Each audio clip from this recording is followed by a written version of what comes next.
Well, I guess I've been walking and talking, thinking I'm getting something on the recorder, and I have nothing. Wow. Well, like I say, this is new, so maybe it cut off for a reason. I don't know.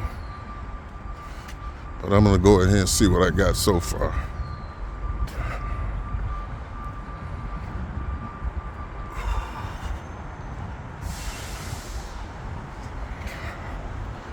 But yeah, anyway, what I was saying was I jumped ship on y'all this time. I actually voted for Donald Trump. I went downstairs to the voting booth, voted for Donald Trump, and didn't even turn it on the back to look at no judges or none of that. Because most of the time y'all don't know, well, I don't say y'all, I don't know them judges. Be a whole list of them, about 50 of them. I used to just stand back there and say, I might have heard about this guy on the news. Boom, he'd vote for him. And these same judges been sitting in 26 in California for a long time. Are they qualified? I don't know. I used to go over there and watch trials and stuff. Very interesting.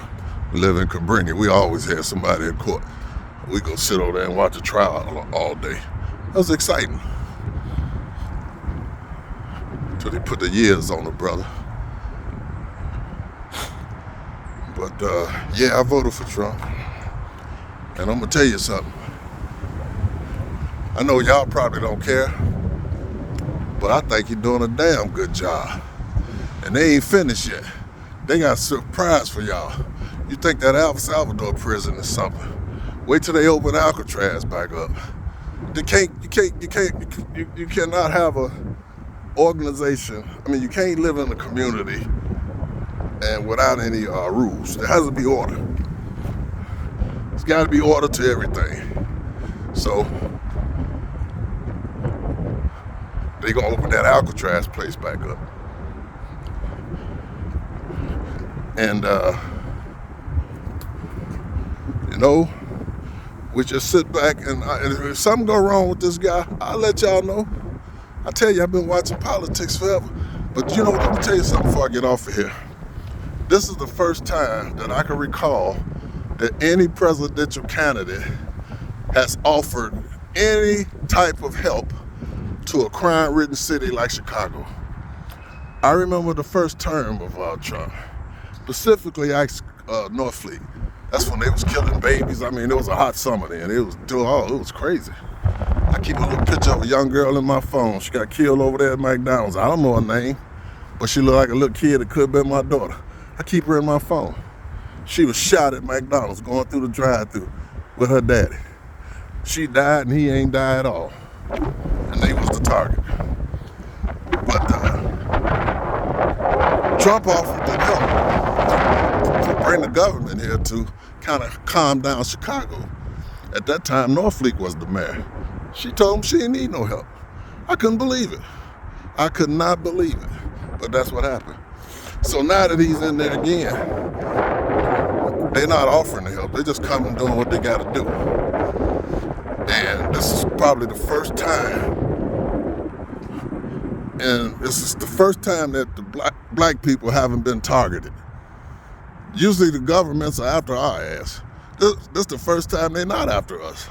They're after the Mexicans. It's they fight. The Mexicans got boots on. They got to fight. It's they fight. We stay out the way. But in the process, they're going to be dealing with us too. And these new prison systems they got in mind are something similar to the one you've seen in El Salvador. And they got to do something, man. And it's, the human rights groups going to fight them at every turn. But man, we can't keep living in a society like we're doing now. Y'all know it and I know it. We all get in the huddles and be talking about crime and how bad it is. But the crime is so bad out here. And now somebody doing something about it. And I don't know if we still complaining or I think we're sitting back watching. Because they ain't after us. And I think you should be able to feel a difference in the atmosphere that change has come to America. Now, it could lead us into World War III. I don't know. But right now, those black groups need to be asking for something for these communities, like opening up some of those schools they closed up. Closed up 50 schools one summer. I know it was 50 couple son was working with the people that closed them.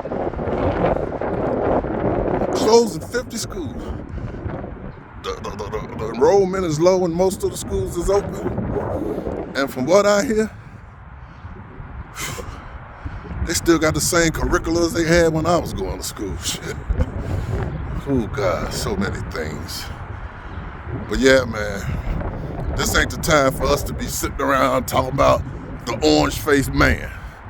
The orange-faced man. This the time we should be asking for things for our children, not for us. We selfish. We don't need nothing.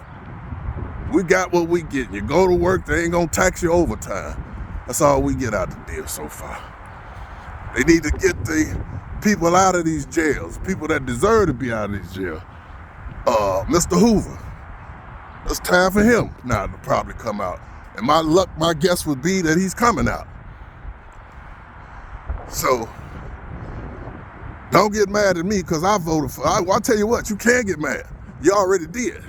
And what I gotta say to that is fuck you. You grow up with me, you play in the mud with me, we go to school together, we've been knowing each other 60, 70 years. All of a sudden you go break a friendship up because one man voted for one white man and the other one voted for the other white man. How crazy that is? But that's how black people are. Too emotional. I don't even need them kind of friendships. So yeah, I'm gonna be doing my broadcasting and I'm probably gonna be bringing news reports so you all could be comfortable if you ain't watching politics like I do. I watch it in depth. I watch it talking NATO, foreign affairs, Israel, all of this stuff. I focus on it. Am I a smart ass? Nope, not really. I just pay attention to politics. So if they get ready to do anything that affects us, I'll let you know. But right now, we ain't the target. And on that, I'll close for my speech today. Thank you for listening.